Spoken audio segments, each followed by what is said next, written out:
PhD's common reading of Coates' book, Between the World and Me, started thinking about which artists we wanted to put in this show that would really look at, the body, the male body in particular. And there were some obvious choices, and I was talking with some of our collectors and their agents, and was told you really need to know Mildred Howard's work. So I am so thrilled that we were able to borrow pieces and put those in our show. I mean, I was not as familiar with your work as I should be, but I can't wait to hear more. So, Mildred Howard is a resident of Berkeley. She has an interesting history of education and what you've been doing until you've got, because you keep reinventing yourself and what you do is what I take from this.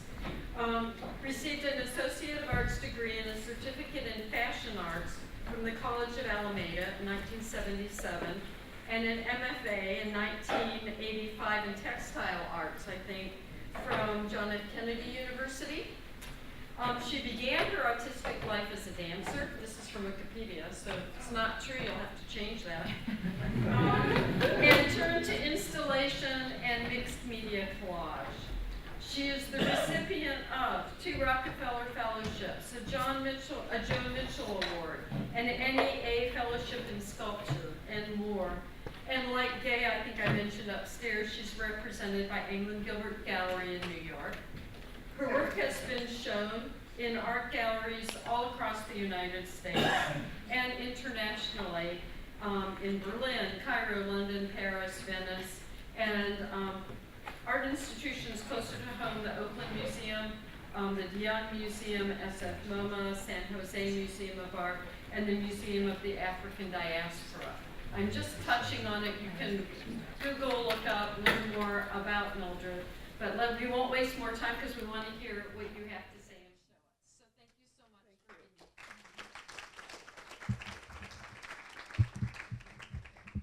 being here. I'd like to also thank Jill for including me in this exhibition and coming up to Eugene and getting to know the place, and thank all their staff members. And since I'm a visual thinker, I'm going to read what I have to say. My work draws from historical and contemporary experiences. It is an ongoing inquiry considering identity, meaning, and their relationship to objects, and on various planes from the personal to the universal. I use found materials in my work, the everyday and ready-made, things that have multiple meanings. I attempt to set a dialogue that defines territories of understanding between objects and environment, memory and experience. My life as an artist shifts back and forth between media, sculpture, installation, public art, and assemblage. And I want to read a quick quote from Ta-Nehisi's book about all the political things that are happening right now. At this moment, the phrase police reform has come into vogue, and the actions of our policy appointed guardians have attracted attention, presidential and pedestrian. You may have heard the talk of diversity, sensitivity training, and body cameras. These are all fine and applicable, but they understate the task and allow the citizen of this country to pretend that there is real distance between their own attitudes and those of the ones appointed to protect them.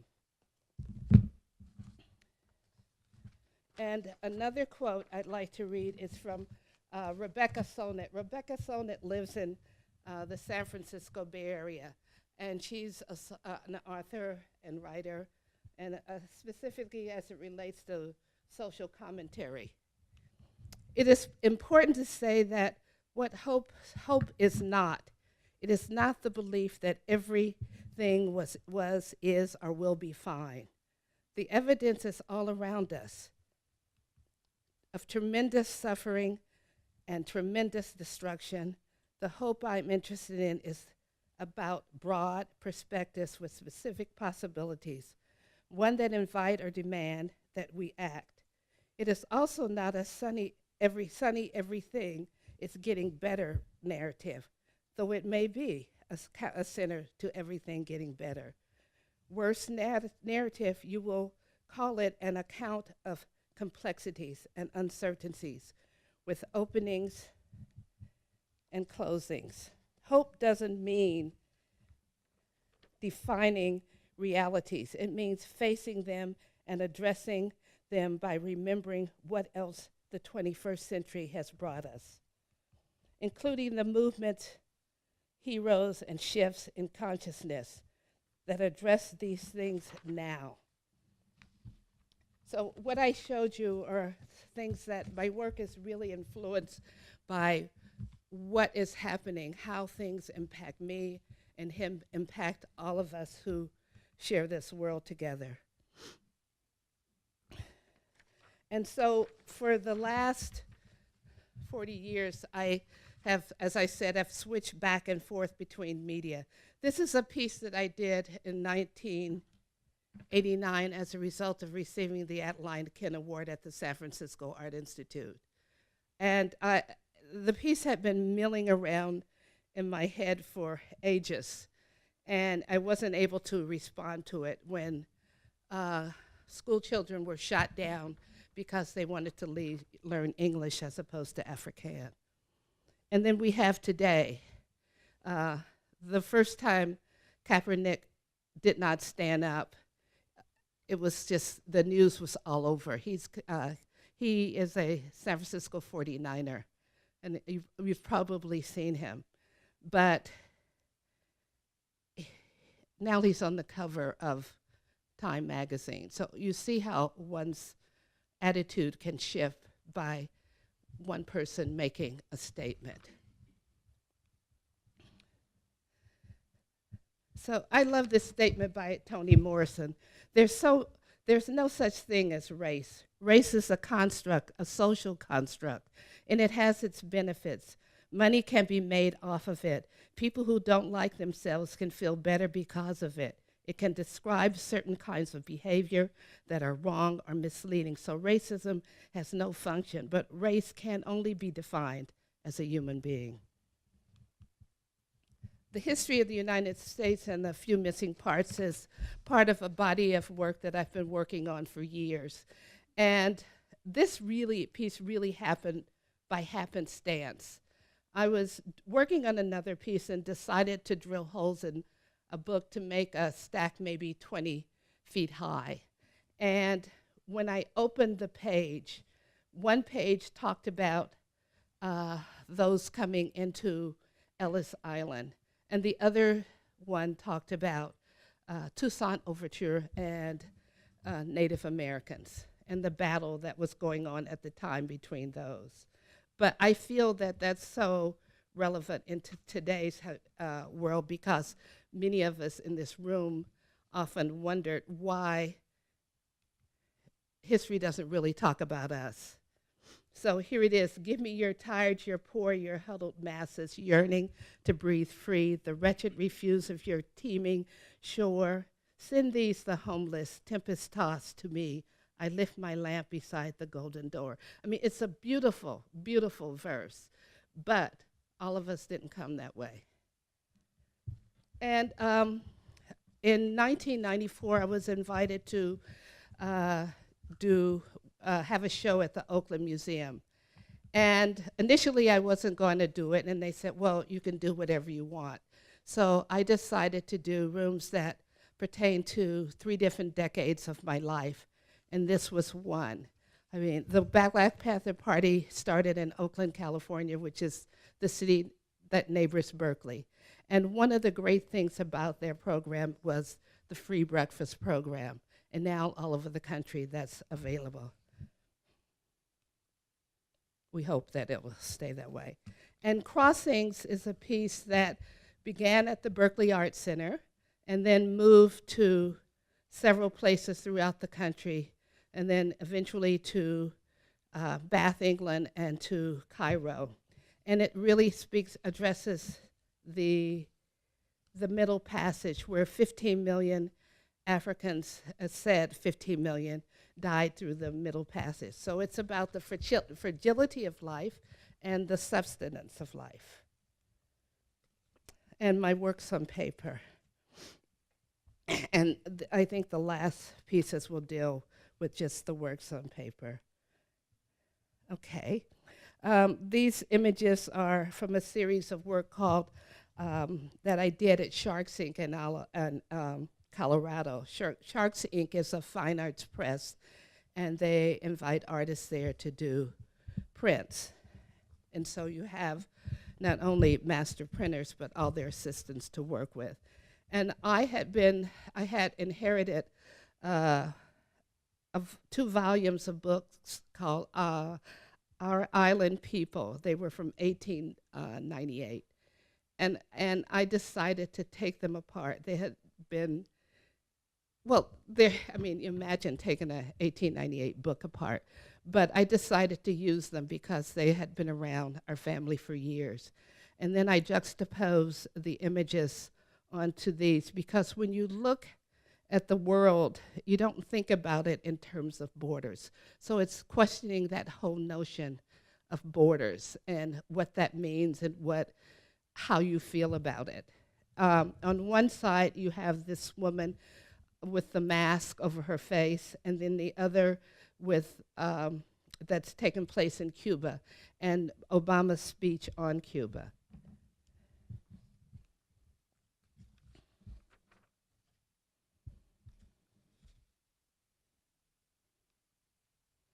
Which takes you to the Millennials. The Millennials series in XYZ combines photographs of young relatives and students and media images of popular rappers. These figures are printed in a manner suggesting the familiar, grainy, or black and white news photographs, and are set against the collage backdrop of naturally faded newspapers from the mid-1940s. The newspapers once the meaning of which a majority of Americans received their impression of the rest of the world, particularly the other side of the tracks. As the distance between communities recede at the turn of the 21st century, hip-hop, an African-American invention, has become the lingua franca of an entire generation all over the world. The black man in America, says Paul Mooney, is the most copied man on the planet, bar none. Whether imitated or villainized, today's black youth are defining the extent that recalls the civil rights era. Redlining, contract lending, Bill Connor, Strom Thurmond, the racist heritage of the 20th century seems anachronistic when paired with images of today's youth. Robes of desert people, silhouettes sometimes recall those that black men who are still faced with a culture that pathologizes them based on black and white worldview of an earlier era. It is any wonder that they might dress like desert wanderers as they traverse this inhospitable landscape, confronted with an entire nation still grappling with poisonous legacy of the centuries past. And I had to say this because I have 2 grandsons, and a number of nieces and nephews have been subjected to some of the things that have happened in the news today. And fortunately, none of them have been killed as a result. But if you look at these images and you look at the newspapers that the images are placed on, they're placed on top of things that are still happening today. We have Jay-Z with the sunglasses on. One of my students from China in the lower right-hand corner, and this is my grandson, and then, we've all seen the baggy pants. But what's interesting about this is that if it were not for these young people, then there would be people like Jay-Z, or on the opposite one, Nicki Minaj, they wouldn't even be around or be popular. So in some ways, they really remind me of the 60s and the times that we were going through then. I had a box of washing powder with the Gold Dust Twins on it for years, and I was invited to another fine arts press, Magnolia Editions, and so I decided to do a whole series and put myself in different decades on these boxes, and what I did was I also changed some of the coins. So on some you will see a coin of Sacagawea, and on the other ones you'll see different coins of African Americans. And this is my current body of work. And I'm going to read you a little bit about this. And on the left is most of them are artists or women who've done a lot. Squeak Conworth, who is pretty well known, and Lava Thomas on this one. I've been a witness to this game is the title of my current body of work, begun at Sharks Inc. in Colorado, to be continued and expanded. To travel diasporically is to seize upon what Gladstone calls slippage between place and imagination, memory qualified only perhaps by the invention of reconstructive memory. Each print incorporates elements from traditional competitive games like cards or bingo, combined with imagery from the civil rights era, the South. Against this backdrop, I have placed figures of women, mostly friends, family, and contemporaries of mine, all of whom have been a witness displaying courage, ignoring the arbitrary restrictions, rules, and glass ceilings upon them as they navigate the game of existence, of success, a game in which women, particularly women of color, are expected to serve as pawns without agency or strength. The entire game is, of course, a myth, fueled by lies and greed, an artificial construct as anachronistic as the 19th century engraving of a Southern Belle's debutante gown. The women who surround me today are living proof of its emptiness.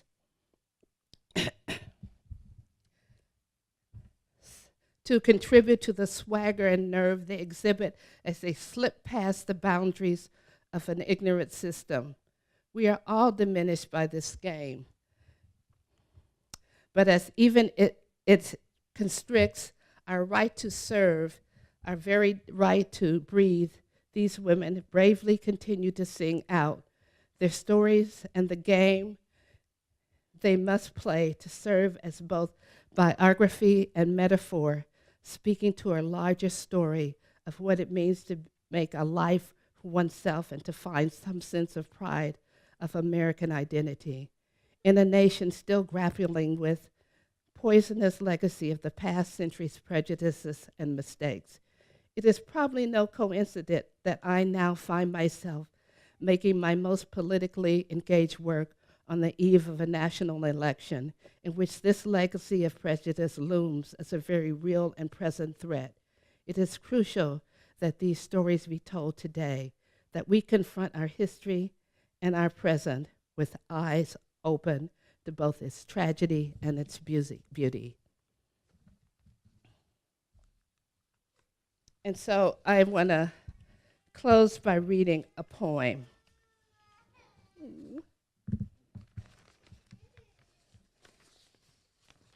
And Kathryn Smith is a poet and writer who lives in Washington, D.C. And I met her while I was a artist in resident at Atlantic Center for the Arts. And I was so moved by her work until I have invited her to participate in a big public art piece that I'm doing in San Francisco, where she will develop a poem that will span a sidewalk and a plaza. And she places herself within the context as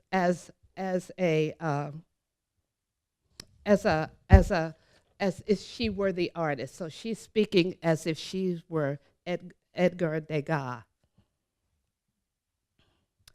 I once had good friends. I once was admired, was even loved for drawing skill, for what my hand did well with brush and oil, the sketch that gave blank foolscap a human face. I like to have my friends at tables, round to cafes, at Boulevard Batignon. Me, Halvey, Pissarro, Monet, Cassatt, we joke until we turn serious about the proper subjects of art, works and working people, gleaming engines, trains, the stations full of steam, tricolored flags. Those days, no idea mattered to us. How wrong it was to make beautiful what wasn't. I painted working women who at day's end would cup poisonous absinthe in rough palms. The real is often ugly. What I meant, I was said, most women are ugly. I painted what I saw. I laid my oldest, closest friend, Halavi, the Jew, onto canvas like a corpse, a thick streak of black oil smudging the bone, white dresses of dancers. We never spoke again after Zola and the Dreyfus affair, nor did I frequent Pissarro or Cassatt. The sight of once dear friends filled me with shame. I paint what's there, not what I remember. Of light in alleys of plains, the days reinvented art, but lonely truth of nudes, of dancers, of laundress, of horse. Thank you.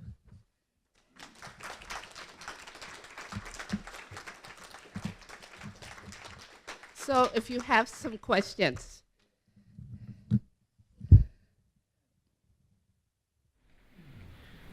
How long do you work on series, or do you go back and forth, or something's done? And Well, I work on, as you know, in various different media. This was mostly my two-dimensional work, but I work on several different things at a time.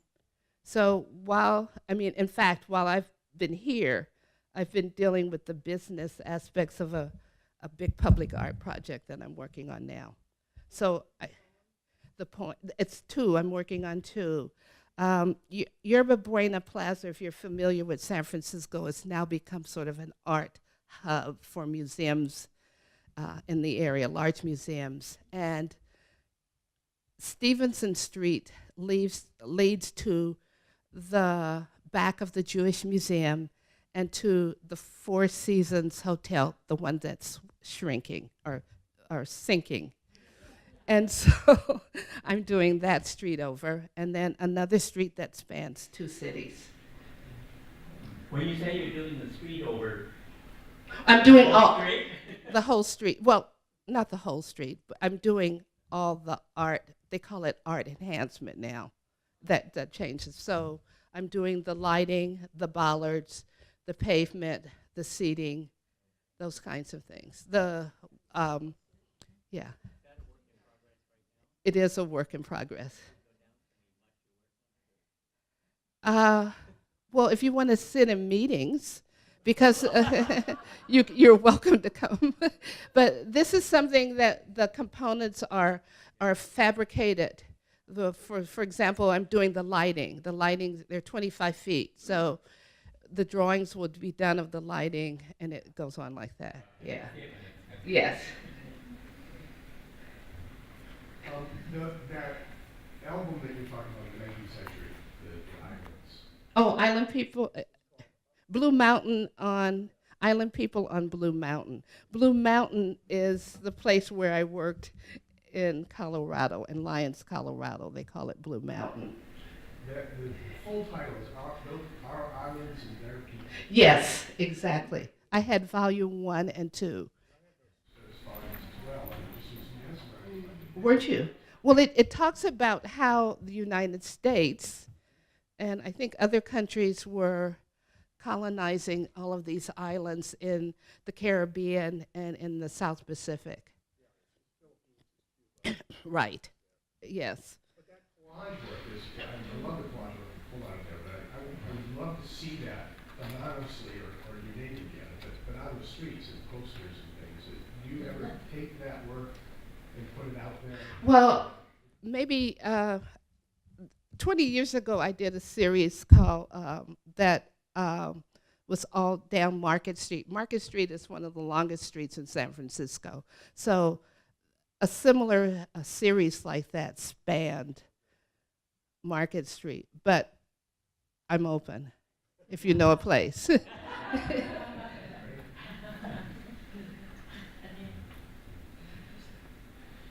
Thank you very much. Thank you.